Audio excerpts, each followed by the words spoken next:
The Holocene has ended. What we do now and in the next few years will profoundly affect the next few thousand years. The only conditions modern humans have ever known so far are changing, and changing fast. Nothing stays the same on this planet. Everything changes. The Earth is going into one of these jumps, and you don't know what is going to be on the other side of those jumps. The Earth is always jumping.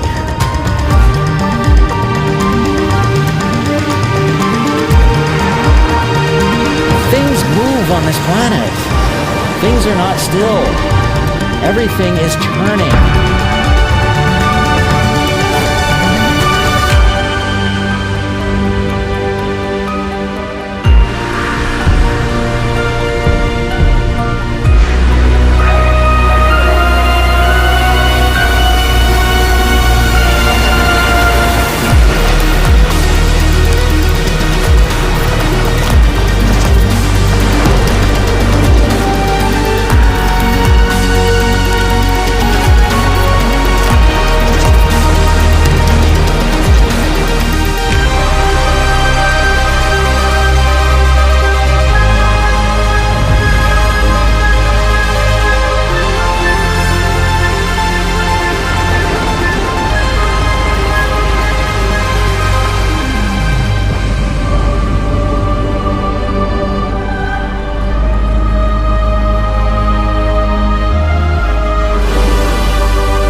As it begins to run out of fuel, the sun won't simply fade away to nothing.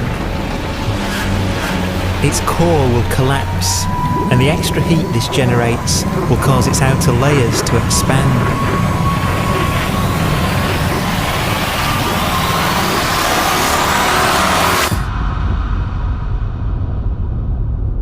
The sun is now dead.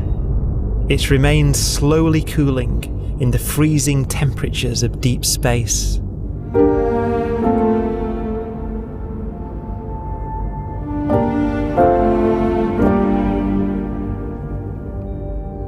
The fate of the sun is the same as for all stars.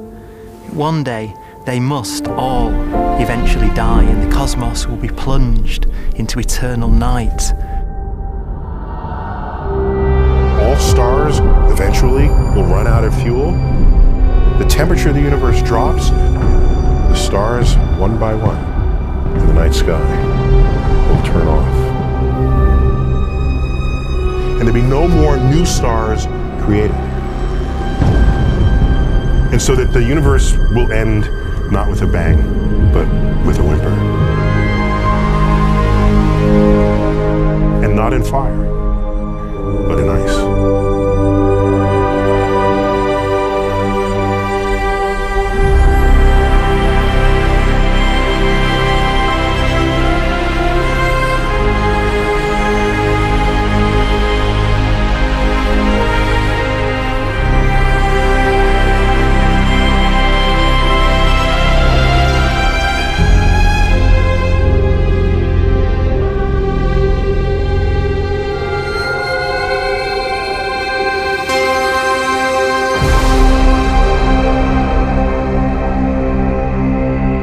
With no fuel left to burn, a white dwarf's faint glow comes from the last residual heat from its extinguished furnace.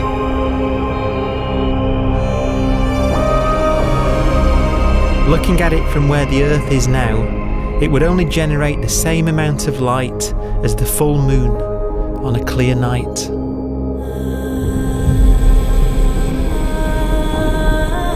The faint glow of white dwarfs will provide the only illumination in a dark and empty void littered with dead stars and black holes.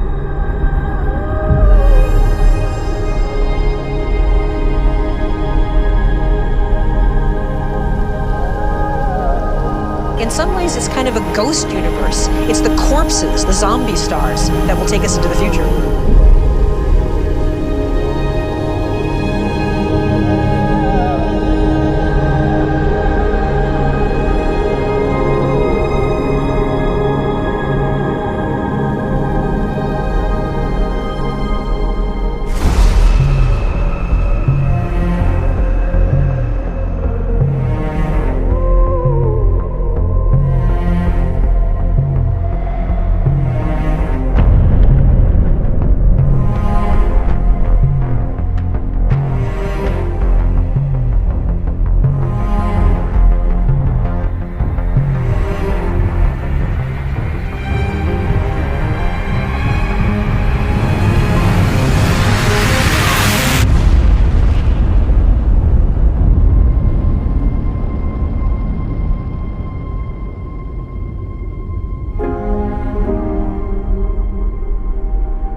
A black dwarf will be the final fate of those last stars.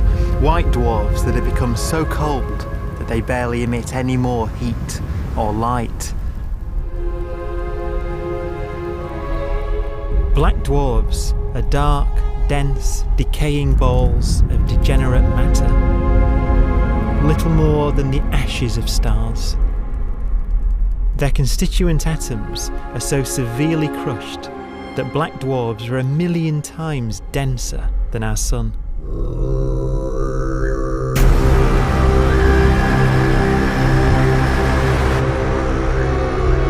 Stars take so long to reach this point, we believe there are currently no black dwarfs in the universe.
We have a pace of life that's based on really the energy available to us now. You could imagine living conscious systems which have a very different pace and therefore can extend out at least a lot farther than you'd imagine otherwise. You could have a living system where if it had a thought every 10 trillion years, that would seem normal. Even if our life dies out, one could imagine at some time arbitrarily far in the future, a fluctuation occurs which allows intelligent life to exist again for a little while. So you might have islands in time of intelligence.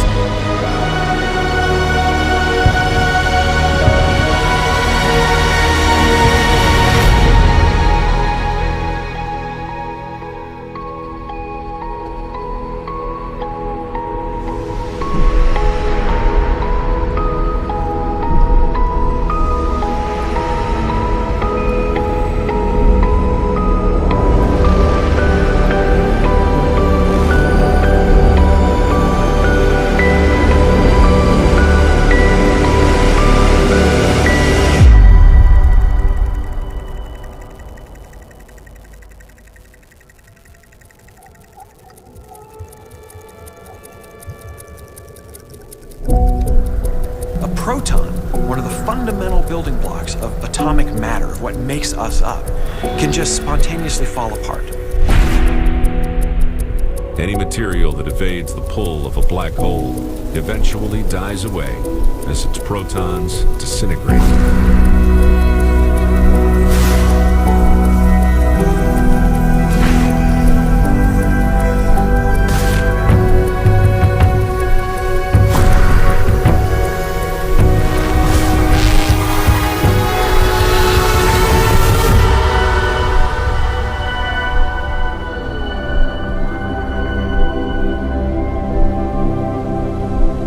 The matter inside black dwarfs, the last matter in the universe, will eventually evaporate away and be carried off into the void as radiation, leaving absolutely nothing behind.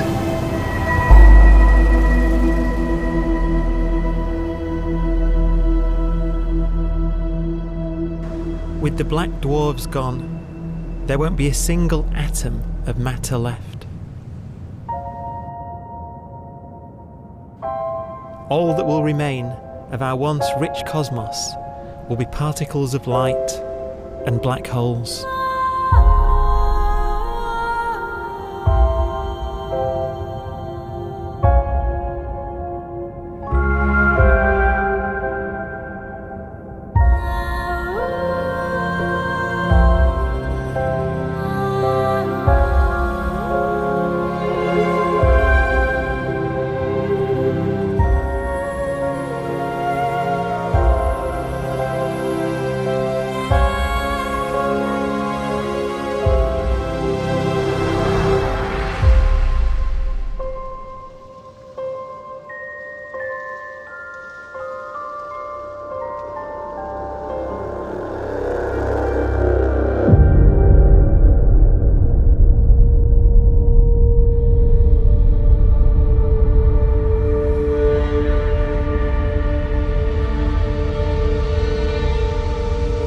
The arrow of time creates a bright window in the universe's adolescence, during which life is possible.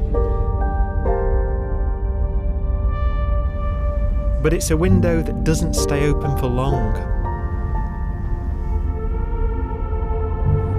As a fraction of the lifespan of the universe, as measured from its beginning to the evaporation of the last black hole, life, as we know it, is only possible for 1,000th of a billion billion billionth billion billion billionth billion billion billionth of a percent.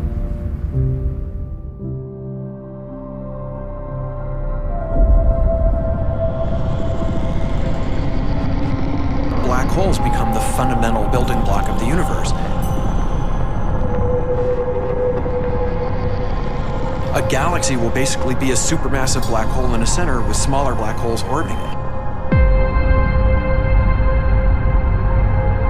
Zombie galaxies filled with black holes continue to evolve. They'll eat each other and they'll get bigger, and maybe they'll fall into the supermassive black hole and it'll get bigger. The universe will still be an exciting, dynamic place. It's just that the timescales you're talking about are now trillions of years instead of thousands or millions of years.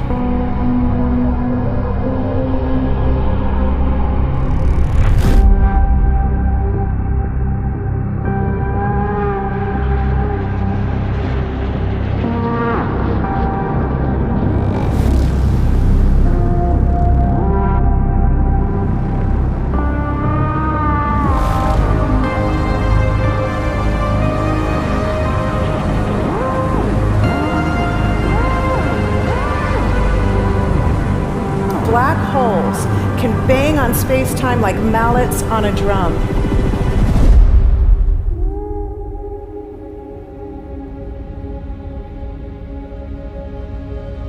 And they have a very characteristic song.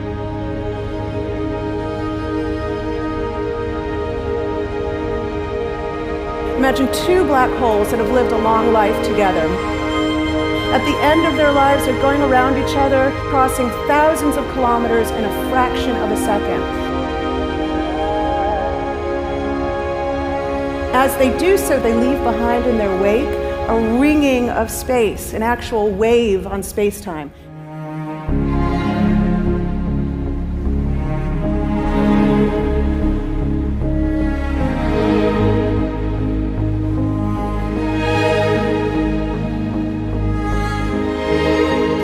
squeezes and stretches as it emanates out from these black holes banging on the universe.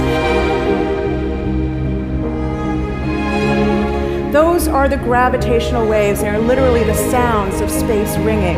And they will travel out from these black holes at the speed of light as they ring down and coalesce to one spinning, quiet black hole.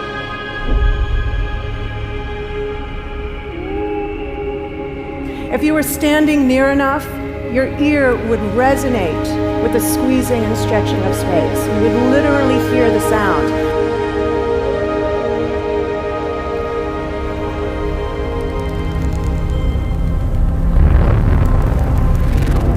Imagine a lighter black hole falling into a very heavy black hole. The sound you're hearing is a light black hole banging on space each time it gets close.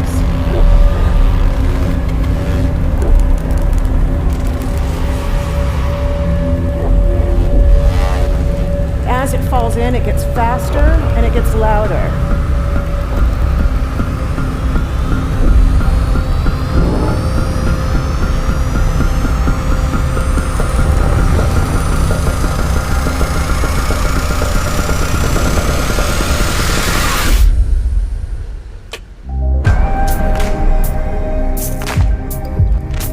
Scientists used to think black holes were immortal, but even these will one day die. Now we're talking about timescales of unimaginable length, quadrillions of years into the future. On that timescale, even the black holes begin to evaporate.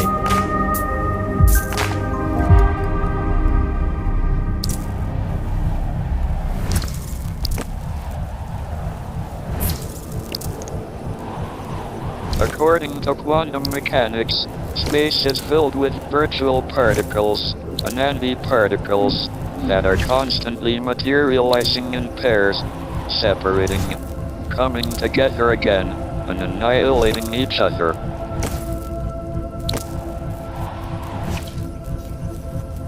In the presence of a black hole, one member of a pair of virtual particles may fall into the hole, leaving the other member without a partner with which to annihilate. The forsaken particle appears to be radiation emitted by the black hole. And so, black holes are not eternal. They evaporate away at an increasing rate until they vanish in a gigantic explosion.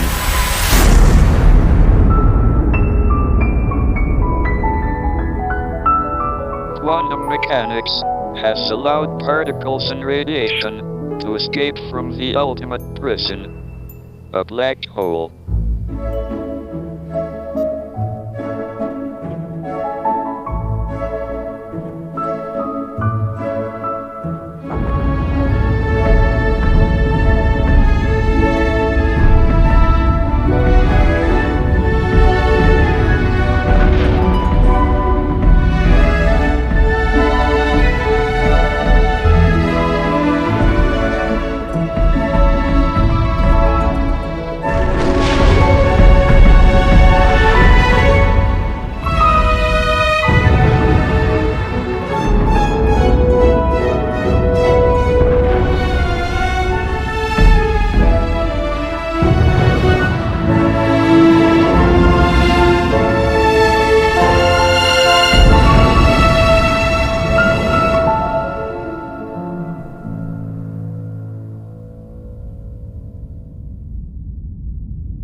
Philosophers and poets have asked the question, will the world end in fire or ice? We can now give an answer. The latest evidence shows that the universe is not slowing down, but it's speeding up out of control. And the universe, we think, will die in ice. Trillions upon trillions of years from now. Empty space itself has energy. In every little cubic centimeter of space, whether or not there's stuff whether or not there's particles, matter, radiation, or whatever, there is still energy, even in the space itself. And this energy, according to Einstein, exerts a push on the universe. What is the weird stuff that's accelerating the universe? We call it dark energy. And this stuff is the dominant stuff of the universe. Almost 3/4 of the matter-energy content of the universe is this dark energy. And we don't know what it is. Dark energy, unlike matter or radiation, does not dilute away as the universe expands.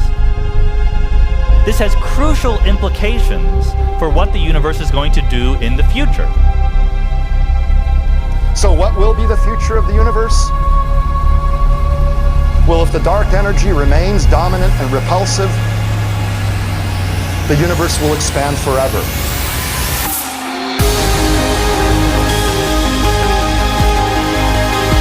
Faster and faster and faster with time.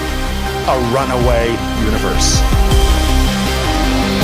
70% of the energy of the universe resides in empty space, and we don't understand why. But we do know what will happen. If that energy continues to be there, the universe will become cold and dark and empty. That's the future as it might be. We don't know because we don't yet understand the nature of dark energy. Until we do, we won't know the future. We won't even understand our own origins, and that's why we want to know and study this subject.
Forecast does seem to be for an ever colder, ever emptier universe.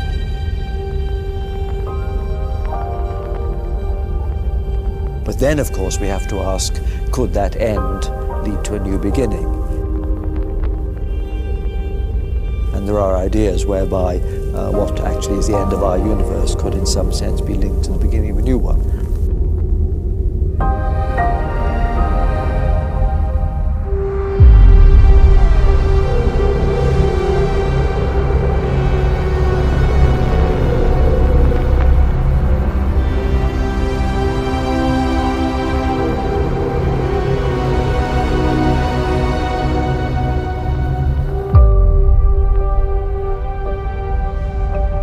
We've worked out the mathematics, the equations. They seem to say that if you have an atom smasher that can concentrate tremendous amounts of energy at a single point, you can perhaps open up a gateway, a baby universe.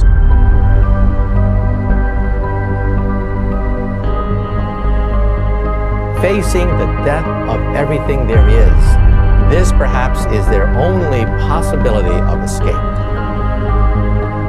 And this also raises a very intriguing possibility, sheer speculation of course, that perhaps any universe that has intelligent life in it will create baby universes, will create lifeboats, and proliferate child universes. So an evolution may take among universes in the multiverse. Survival of the fittest may take place. So those universes which do not have intelligent life are infertile. They have no children.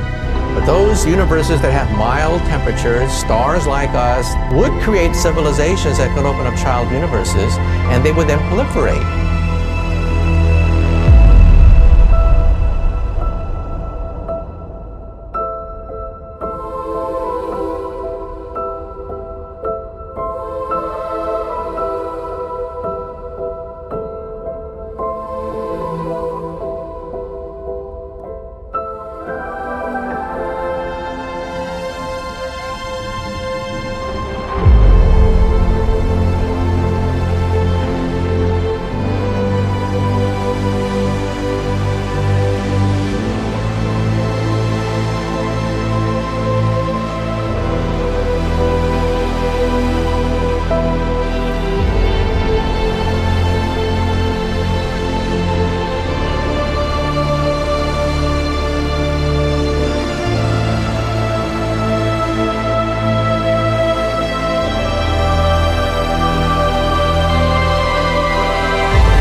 After an unimaginable length of time, even the black holes will have evaporated, and the universe will be nothing but a sea of photons gradually tending towards the same temperature as the expansion of the universe cools them towards absolute zero.